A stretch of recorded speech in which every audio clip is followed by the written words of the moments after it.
दोस्तों, श्री राम की नगरी अयोध्या में राम मंदिर की प्राण प्रतिष्ठा की तैयारी जोरों पर है। इसी तैयारी के सिलसिले में अब वहां पर 1008 झोपड़ियां बनाई जा रही हैं। लेकिन क्या आप जानते हैं कि ये झोपड़ियां क्यों और किसके लिए बनाई जा रही हैं? झोपड़ियों के अलावा यहाँ 108 हवन कुंड भी बनाए जा रहे हैं और आने वाले मेहमानों के लिए टेंट सिटी भी बसाई जा रही है। तो चलिए शुरू करते हैं आज की यह वीडियो और जानते हैं कि अयोध्या में बनाई जा रही 1008 झोपड़ियों का रहस्य क्या है, और साथ ही देखेंगे अयोध्या में प्राण प्रतिष्ठा की तैयारी किस स्तर पर चल रही है। दोस्तों, अयोध्या में प्राण प्रतिष्ठा की तैयारी युद्ध स्तर पर शुरू है। प्राण प्रतिष्ठा से पहले अयोध्या रेलवे स्टेशन का आधुनिकीकरण किया गया। अयोध्या में रिकॉर्ड समय पर एयरपोर्ट बनकर तैयार किया गया। अयोध्या आने वाले अतिथियों के स्वागत के लिए कई सारे होटल्स बनाकर तैयार हो चुके हैं, लेकिन अब यह होटल भी कम पड़ने लगे हैं। इसलिए देश भर से अयोध्या आने वाले अतिथियों के रहने की व्यवस्था टेंट सिटी में की जा रही है। अयोध्या में प्रशासन की ओर से विशाल टेंट सिटी का निर्माण किया जा रहा है, लेकिन उससे पहले हम आपको टेंट सिटी के बारे में बताएं। चलिए पहले अयोध्या में बनाए जा रहे 1008 झोपड़ियों के बारे में जानते हैं। अयोध्या में प्राण प्रतिष्ठा 22 जनवरी को होनी है, लेकिन इन झोपड़ियों का निर्माण कार्य 13 जनवरी तक ही पूरा कर देना है, क्योंकि 14 जनवरी से इन झोपड़ियों के अंदर महत्वपूर्ण कार्यक्रम प्रारंभ हो जाएंगे। दोस्तों, अयोध्या में बन रही ये 1008 झोपड़ियों का निर्माण बिहार से आए हुए लगभग 70 मजदूर भाइयों की टीम द्वारा किया जा रहा है। इन मजदूरों को 500 रुपए प्रतिदिन के हिसाब से मजदूरी दी जा रही है। इसके अलावा इन्हें मंदिर समिति की ओर से तीनों टाइम भजन और रहने की व्यवस्था भी कराई जा रही है। श्री राम की सेवा मानकर ये मजदूर पूरी भक्ति से झोपड़ियों को बनाने में लगे हुए हैं। इन झोपड़ियों का निर्माण मुख्यतः बांस और कांस से किया जा रहा है। यह सभी झोपड़ियां अब लगभग बनकर तैयार हो चुकी हैं और अब इनके अंदर होने वाले कार्यक्रमों की तैयारी को भी अंतिम रूप दिया जा रहा है। दरअसल दोस्तों, प्राण प्रतिष्ठा से पहले अयोध्या में 9 दिन का अखंड सीताराम जाप होने वाला है। सीताराम जाप के लिए ही इन 1008 झोपड़ियों का निर्माण किया जा रहा है। सीताराम जाप के लिए नेपाल के जनकपुर से लगभग 21,000 सीताराम जापक अयोध्या बुलाए जा रहे हैं। सीताराम जाप की शुरुआत 14 जनवरी से हो जाएगी और यह 22 जनवरी तक चलता रहेगा। चौकोर आकार में बनाए गए इन छोटे छोटे झोपड़ियों में प्रत्येक झोपड़ी में 4 संत के बैठने की व्यवस्था की गई है। चारों दिशाओं में एक एक संत बैठेंगे और झोपड़ियों के केंद्र में शिवलिंग स्थापित की जाएगी। नेपाल से आने वाले जापक शिवलिंग भी अपने साथ लेकर आ रहे हैं। एक बार प्रारंभ होने के बाद सीताराम जाप 22 जनवरी तक बिना रुके 24 घंटे तक चलता रहेगा। इसी वजह से 21,000 जापकों को अयोध्या बुलाया गया है, ताकि सभी जापक अलग अलग शिफ्ट में सीताराम जाप करेंगे। इन 1008 झोपड़ियों के बगल में ही एक यज्ञशाला का निर्माण भी किया गया है। यह आलीशान यज्ञशाला दिखने में किसी भव्य मंदिर से कम नहीं है। आपको जानकर हैरानी होगी कि सुंदर यज्ञशाला का निर्माण भी सिर्फ बांस और कांस से ही किया गया है। इस यज्ञशाला के अंदर 108 हवन कुंड का निर्माण किया गया है। 1008 झोपड़ियां जिन्हें कुंज कहा जाता है, इसके अंदर संत सीताराम का जाप करेंगे। वहीं दूसरी ओर इन 108 कुंडों में भी हवन प्रारंभ किया जाएगा। यह हवन क्रिया वाल्मीकि रामायण के राम मंत्रोच्चारण के साथ की जाएगी।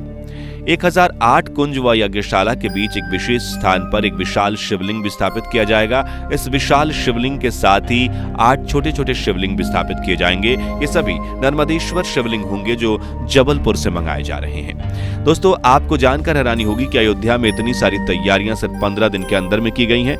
15 दिन पहले इन जगहों पर रेत के सिवा कुछ नहीं था, लेकिन बिहार से आए कुशल और मेहनती कामगारों ने अपनी मेहनत के बल पर 15 दिन में ही इन सभी कामों को अंजाम दे दिया। यहाँ के कामों में शामिल लोगों को काम के हिसाब से 500 से 700 रुपए प्रतिदिन हिसाब से मजदूरी दी जा रही है। मजदूरी के अलावा इनके रहने और खाने की मुफ्त व्यवस्था की गई है। खाने में इन्हें सुबह की खिचड़ी, दही, दोपहर में दाल चावल सब्जी और रात के समय में रोटी सब्जी मिलती है। काम के बाद इन्हें रात में रहने के लिए भी जगह दी गई है। इनके रहने के लिए कार्यस्थल के निकट ही अस्थायी निवास स्थान बनाया गया है। अयोध्या में जैसे जैसे प्राण प्रतिष्ठा के दिन करीब आ रहे हैं, वैसे वैसे यहाँ आने वाले लोगों की संख्या बढ़ती जा रही है। लोगों की बढ़ती संख्या की वजह से शहर में भीड़ भी बढ़ रही है। अयोध्या में आने वाले लोगों की संख्या इतनी ज्यादा है कि फिलहाल लगभग सभी ट्रेवलिंग वेबसाइट्स पर सबसे ज्यादा होटल सर्च अयोध्या में ही किया जा रहा है। अयोध्या में होटल का किराया काफी बढ़ चुका है। इसके बावजूद अयोध्या के सभी होटल बुक हो चुके हैं। होटल उपलब्ध न होने की वजह से अयोध्या में आने वाले राम भक्तों को परेशानी न हो, इसे देखते हुए अयोध्या विकास प्राधिकरण अयोध्या में ही अलग अलग जगहों पर टेंट सिटी का निर्माण कर रहे हैं। यह टेंट सिटी 3 श्रेणी में बनाए जा रहे हैं। पहले जनरल श्रेणी जो आम लोगों के लिए होगा, दूसरा वीआईपी श्रेणी और तीसरा वीआईपी श्रेणी यानी कि वीवीआईपी श्रेणी है। जिन लोगों का बजट जैसा है वो अपने हिसाब से इस टेंट सिटी में रहने की जगह बुक कर सकते हैं। जिस हिसाब से टेंट सिटी में बुकिंग होगी, लेकिन लोगों को खाने का विकल्प भी उसी के अनुसार से मिलेगा। सभी श्रेणी के टेंट सिटी के लिए अलग अलग भोजन स्थल बनाए गए हैं। अयोध्या विकास प्राधिकरण की ओर से सबसे पहला टेंट सिटी माझा गुप्तार घाट के पास बसाया जा रहा है। यह टेंट सिटी 20 एकड़ में फैला हुआ है। अयोध्या के अलग अलग कार्यक्रमों में शामिल होने के लिए आने वाले साधु संतों के लिए भी तीर्थ क्षेत्र ट्रस्ट की ओर से बाग बेजेसी में टेंट सिटी बनाई गई है। यह टेंट सिटी 25 एकड़ में फैली हुई है। ब्रह्मकुंड के पास भी टेंट सिटी स्थापित की जा रही है, जिसमें 35 टेंट लगाए जा रहे हैं। रामकथा पार्क में भी टेंट सिटी का निर्माण किया जा रहा है और यहाँ पर 30 टेंट लगाए जा रहे हैं। टेंट सिटी में रुकने वाले अतिथियों को मुख्य तौर पर अवधी व बनारसी व्यंजन परोसे जाएंगे। इनके मेन्यू में मोटे अनाज से बने पकवान, मक्के की रोटी, सरसों का साग समेत सीजनल साग सब्जियां आदि तमाम वैरायटी शामिल होगी। ब्रह्मकुंड और रामकथा पार्क में जो टेंट सिटी स्थापित की जा रही है उसे अयोध्या विकास प्राधिकरण प्राइवेट पार्टनरशिप के माध्यम से बना रही है। सुख सुविधाओं के मामले में यह दोनों टेंट सिटी लग्जरी होटल जैसे होंगे। यहाँ आने वाले लोग अतिथियों को हर सुविधा दी जाएगी जो उनको होटल्स में मिलती है। यहाँ लग्जरी और सेमी लग्जरी कैटेगरी के सूट्स भी बनाए गए हैं। यहाँ रुकने वाले अतिथियों के लिए पर्सनलाइज्ड कुजिन का विकल्प भी होगा।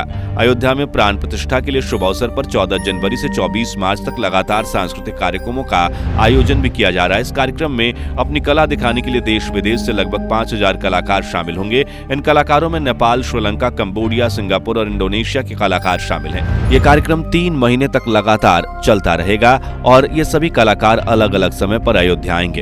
इन कलाकारों के लिए भी अयोध्या में विशेष तौर पर एक अलग टेंट सिटी का निर्माण किया गया है। इसका निर्माण अयोध्या के नए बस स्टैंड के पास किया जा रहा है। कलाकारों के लिए इस टेंट सिटी का निर्माण सांस्कृतिक विभाग के द्वारा किया जा रहा है। अकेले सिर्फ एक टेंट सिटी के निर्माण में 10 करोड़ खर्च किए गए हैं। इन कलाकारों के लिए बनाए गए स्थल पर प्रतिदिन 500 लोगों के रुकने की व्यवस्था की गई है। अयोध्या में जितने भी टेंट सिटी का निर्माण किया जा रहा है वो सभी हर तरह के सुख सुविधाओं से लैस होंगे। यहाँ आने वाले राम भक्तों की सुविधाओं के लिए भी इसमें बड़ी सुविधा, टॉयलेट, बाथरूम और मेडिकल सुविधाएं भी उपलब्ध कराई जाएंगी। इसके अलावा आपको इसमें शानदार इंटीरियर, आरामदायक सोफे, कुर्सी, रूम हीटर, यहां तक कि गर्मियों के लिए एसी की सुविधा भी दी जा रही है ताकि राम की नगरी में राम भक्तों को किसी भी तरह की परेशानी का सामना न करना पड़े। अयोध्या में निर्मित सभी टेंट सिटी की क्षमताओं को मिला दे तो यहाँ प्रतिदिन लगभग 88,000 राम भक्तों के ठहरने की व्यवस्था होगी।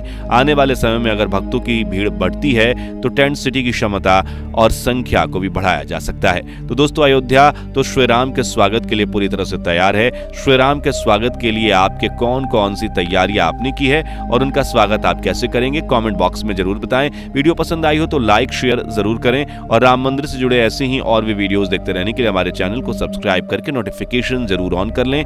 Thanks for watching.